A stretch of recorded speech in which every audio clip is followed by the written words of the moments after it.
really is. Really? Yeah.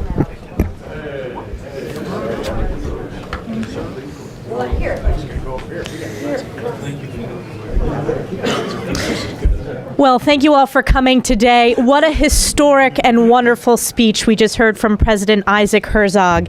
It is my honor and pleasure on behalf of the House Republican Conference and Speaker McCarthy to welcome Israel's President Isaac Herzog to Congress today to celebrate the 75th anniversary of Israel's statehood.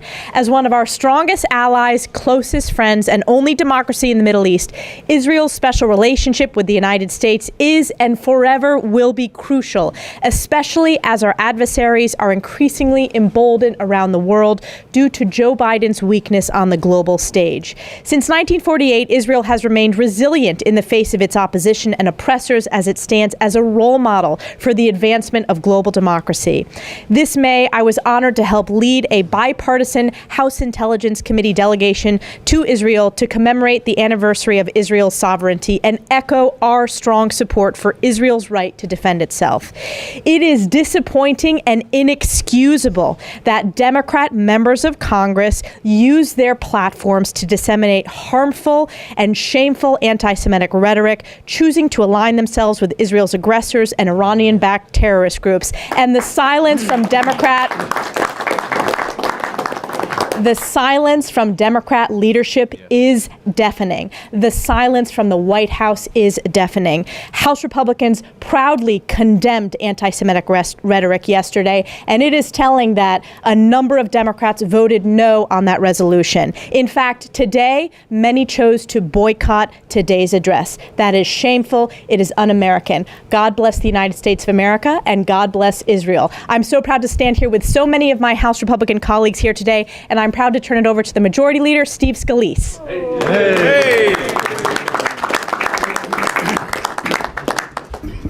Well, thank you, Elise. And it was such a special time to be in the House chamber to hear President Herzog talk about this incredible bond between the United States and Israel. A 75-year bond, as he talked about. As soon as Israel established statehood, we signed on as the first ally. You saw resounding applause there. In fact, there were a lot of moments where you saw the entire House chamber stand up and applaud so many of the powerful words that President Herzog spoke about. And I think if you look at all the different topics he covered, he really hit on some very, very important themes. Of course, he talked about the shared bond between our two countries and how important a strong Israel and a strong America is for both of our countries. This is something that we have always continued to work on, but to make sure that we're always working together. United States and Israel fighting common enemies, standing up against bad actors around the world. And no bigger threat right now to Israel and the United States than one of, I think, the more powerful parts of President Herzog's speech. And that's when he spoke out against Iran's development of a nuclear weapons program. I think we need to see stronger leadership from this president standing up against Iran's efforts to get a nuclear weapon. It's a threat to America. It's a threat to Israel. It's a threat to anybody who seeks freedom around the world. And there was no equivocation in the remarks of President Herzog. He also talked about the Abraham Accords. Really just 3 years ago, many of us were there at the White House when President Trump ushered in historic agreements, peace agreements between other nations in the Middle East. And to hear President Herzog talk about how important it is, how Israel rallies around that, how many people from Israel have gone to those countries that have signed Abraham Accords. And that's how you continue to establish and promote more peace. And he also offered an olive branch to Palestinians. There is an opportunity for peace, but both sides need to want that. Israel has always been willing to come to the table. And this is where I think the president got into some very important, direct words about anti-Semitism. His words against anti-Semitism were incredibly powerful. We can all have discussions. Internally, we can have disagreements. We sure know how we can have disagreements amongst each other and friends. But he drew a clear line and said, when you cross that line and threaten Israel's right for self-governance, that's when it goes too far. That's when it becomes anti-Semitism. He called it out by name right there from the podium. And I thought that was incredibly powerful and necessary at a time where, as our conference chair, Elise Stefanik, said, we've got some members in Congress who continue to promote that anti-Semitism, who boycotted this speech because of anti-Semitism. To have President Herzog come and deliver those remarks were incredibly powerful, incredibly timely, and incredibly necessary. We always need to continue to promote this great, strong bond. And as I turn it over to our whip, I do want to point out that one of the special parts of that speech, and it's really how President Herzog opened up, about how special it was to him personally, because his father had spoken from that same podium. And from what we've looked at, this may be the first time ever that a father and son, president of a country, have both spoken to a joint session of Congress. And no better person to make that history than the president of Israel. So a very, very special day. And with that, let's turn it over to our great whip, Tom Emmer. Thank you, Steve. The takeaway from President Herzog's address was clear. For 75 years, Israel has been and will continue to be our strongest and most important ally in the Middle East. Now, it's past time for the Biden White House and his fellow Democrats to start acting like it. The fact that a number of House Democrats boycotted today's address is ridiculous. And the fact that 10 House Democrats refused to agree that Israel is not a racist state is completely inexcusable. If recent events have shown us anything, it's that the Democrats have solidified their position as the anti-Israel party. Look no further than earlier this year when the House voted to remove Ilhan Omar from her post on the House Foreign Affairs Committee for repeated anti-Semitic comments. Guess how many Democrats supported the resolution? Not a single one. Meanwhile, the world saw headlines about President Biden dragging his feet on meeting with Prime Minister Netanyahu, calling Israeli officials extremists and appeasing our adversaries like Iran and China. Let me be clear. Any anti-Israel rhetoric or action will never and will not be tolerated so long as House Republicans are in the majority. Yesterday, we sent a resounding message that anti-Semitism will not be given any oxygen on our side of the aisle. And today, by welcoming President Herzog to the Capitol, we reminded the world of the unbreakable alliance the United States and Israel share. I can only hope that the Biden White House and Democrats in Congress will eventually join us in our resolve to stand with Israel without hesitation. With that, the chair of our Foreign Affairs Committee, Mike McCall. Thank you. What a historic day for the alliance between the United States and Israel to hear from President Herzog when he said, when the United States is strong, Israel is stronger. When Israel is strong, the United States is more secure. I couldn't agree with that statement more.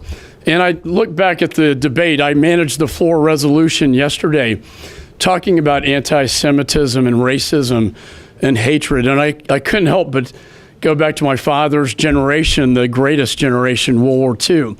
My father was a bombardier, bombed the Nazis. They took on one of the most evil forces known to mankind. One of the most evil forms of hatred and racism and anti-Semitism. And they defeated it. And out of the ashes of that war, that became the state of Israel. 2,000 years in exile, returning to Jerusalem, that's what Israel means to me. It was created because of anti-Semites, because of racism. And to see members in this Congress engage in that conduct, the very conduct that the greatest generation defeated, is absolutely disgraceful. And it's offensive to not only to every Jewish member here and member of Congress, but to everyone that calls themselves an American that stands up to this. It has no place in Congress, has no place in America, has no place in the world. I'm proud that our committee passed a special envoy for the Abraham Accords, because that will lead to true peace in the Middle East. And I introduced a resolution when it comes to Iran, as our special envoy, Mr. Malley, is under investigation, the top negotiator for the nuclear Iran deal. But as that's taking place, we will put onto the floor a resolution that states that it shall be the official policy of the United States that a nuclear Iran is not acceptable, period. Full stop. That is where Republicans stand. I think that's where most members of Congress stand. And as Ronald Reagan said, peace through strength. It is through our strength and our alliance with Israel and our military economic cooperation that will truly bring peace in the Middle East. Thank you. And with that, I want to recognize our esteemed chair of the Middle East Subcommittee, Mr. Joe Wilson. And ladies and gentlemen, it's really important for me to be here today because actually I was born with an appreciation of people of Jewish faith. I was born in the holy city of Charleston, South Carolina, which at the time of the American Revolution had the largest Jewish population in the New World. The very first Jewish American elected official was the Provincial Assembly of South Carolina. That's the heritage I came from, so it was clear to me to work with my fellow Republicans as Democrats were blocking the ability of enhancing the missile defense capability of Israel. Republicans stood firm and forced a vote to provide for the additional defense. We are, Israel and America, working together in the global competition between dictators, which are rule of gun, opposing democracy's rule of law. And we will face dictator Putin, Xi, and Khomeini. And with this, also, we have legislation pending, proof of Republicans, and we are asking Democrats, too, to work together to promote the Abraham Accords. We have another legislation that provides for the future of warfare, working together. And then I was really grateful on May 14, 2018, to lead the House delegation for the opening of the U.S. Embassy in Jerusalem. For 30 years, it had been delayed, and it had been stated that we could not open our embassy in the capital because it would cause dislocation throughout the Middle East. President Donald Trump said, no, promises made, promises kept. He did it. Republicans will keep the promises, promises kept, and promises made. Thank you. Amen. We'll now hear from David Kustoff from Tennessee. Thank you, Madam Chair. I really appreciate Speaker McCarthy inviting President Herzog to give an address to a joint session of Congress. But it's truly unfortunate that just a few days before this historic event, we had one of our colleagues on the other side of the aisle, while addressing a group, refer to Israel as a racist state. I can't get inside her heart. I don't know whether she was pandering or whether that's something that she truly believed. But you cannot walk those statements back. Amen. And the issue is, all of Israel's adversaries, they latch on to a statement made by a member of the United States House of Representatives, and they use that for propaganda, the enemies of Israel. So I was really proud when my colleague August Pfluger and Max Miller and I led a resolution that Mr. Pfluger authored that said three very simple things. It said that Israel is not a racist state. It says that the United States condemns all forms of anti-Semitism. And three, that we, the United States, remain a staunch ally of Israel. It was a very simple, straightforward resolution. I'm really proud that over 400 of our colleagues on both sides of the aisle voted for it. I'm extremely disappointed that there were 9 that voted against it, really 1 who voted present. We do not need to send that type of statement to the rest of the world. We need to send a statement that the United States always supports and appreciates our greatest ally in the Middle East, and that's Israel. And to have the President of Israel speak before a joint session of Congress with a full House and a full gallery, and the Speaker of the House and the Vice President of the United States behind him. That's the symbol that we need to see. That's the message that we need to convey to the rest of the world. We will always be an ally of Israel. We always support her right to exist. And we realize that we've got to continue to fight. We've got to continue to fight to send that message and fight against anti-Semitism. And with that, it's an honor to introduce a colleague of mine who's done great work here in the House of Representatives from Texas, August Pfluger. What a historic day to be able to welcome the President of Israel, Mr. Herzog, to this joint session of Congress to address us, our most trusted ally in the Middle East, and to be able to reaffirm our support. As my colleagues have said, this week I authored a very simple resolution. You know, you think about this resolution, and we shouldn't even have to say it, but it said three simple things. It said that the state of Israel is not a racist or apartheid state. It said that Congress rejects all forms of anti-Semitism and xenophobia. And it said that the United States will always be a staunch partner and supporter of Israel. You know, I think the hope was that all 435 members of the House of Representatives would reaffirm those three very simple statements. And unfortunately, 10 of our colleagues failed to reaffirm it. In fact, they doubled down on disgusting statements that have been made. Statements that call Israel racist or apartheid state. Statements that don't reflect the thoughts, the hearts, the emotions of Americans in our support of Israel. And folks, unfortunately, the veneer is ripped off. That this radical, liberal, progressive side of the Democrat Party has hijacked the administration. They've hijacked the platform. We need the Democrat Party to stand up against that. And unfortunately, they're not doing that. And it's not just on this issue, it's on many other issues. But I'm proud to stand with my colleagues here and throughout the rest of the U.S. House of Representatives, proud to stand with Republicans to reaffirm our support for Israel, to tell the world that we will push back on Iran, the largest state sponsor of terror, to tell the world that we support Israel and we support 75 years of statehood. In fact, we were the very first country to recognize Israel 75 years ago as a nation. And we will continue to push back on the radicalism that these 10 people in the House of Representatives failed to stand up for. It's an honor to stand with my colleagues here to reaffirm our support for Israel, to reaffirm our partnership. And with that, I'd like to welcome Max Miller, my good friend from Ohio. Thank you for having me today. As a freshman member in the first 6.5 months, I'd never imagined, as someone who's Jewish as well, and there's only 2 Jewish Republican members of Congress, myself and David Kustoff to my right, that I'd be working on 2 resolutions combating anti-Semitism. But that's the position that we've been put in by the Democrat Party, in my opinion, is that we have addressed it, we have held these individuals accountable, and now the American people can see it for what it is.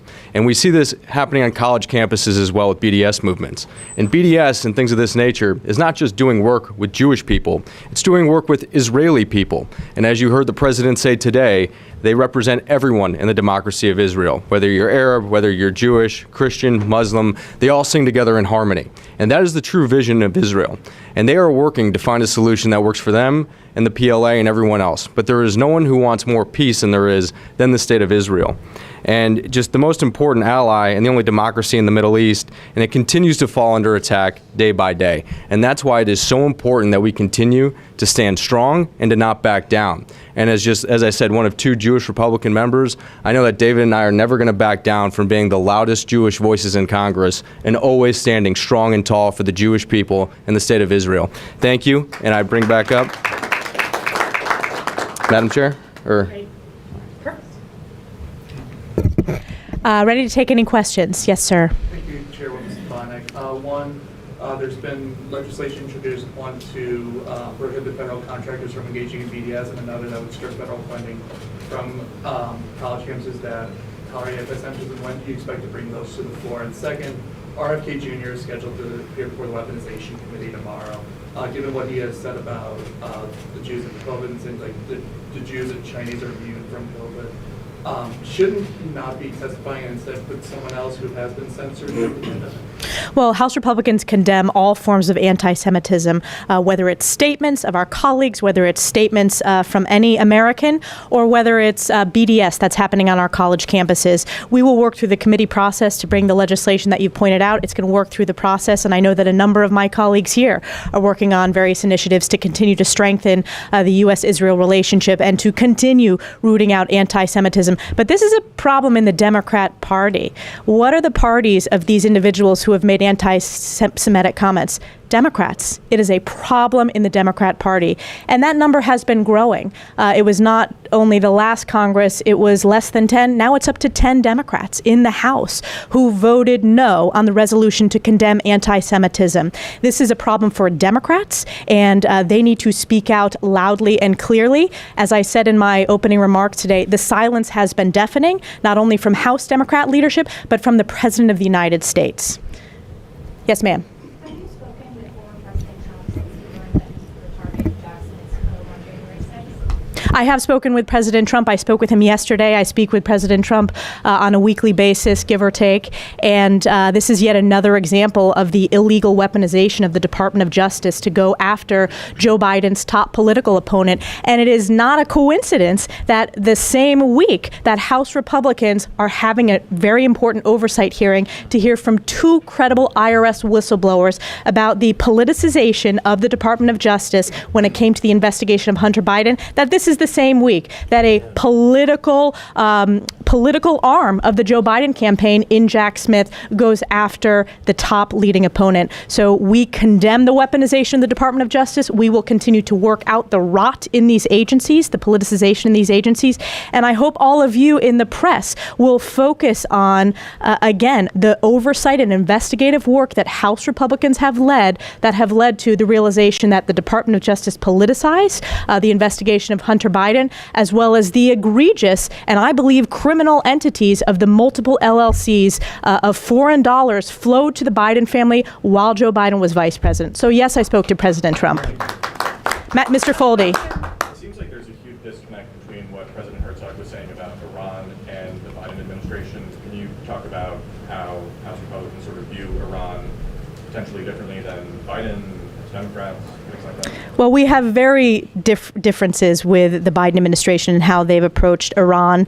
And I believe that the Biden administration is just the Obama administration 2.0 when it comes to soft on Iran, not understanding that Iran is the gravest threat that Israel faces. We stand strongly with the state of Israel. And we understand and agree with President Herzog when he says we know that Iran is pursuing a nuclear weapons capability, not for peaceful purposes, but this is, Iran is a country that doesn't want to even recognize Israel's right to exist. So we will continue to fight back against any attempt by the Biden administration to continue to allow Iran this pathway towards nuclear weapons capabilities. Thank you, everybody. Thank you.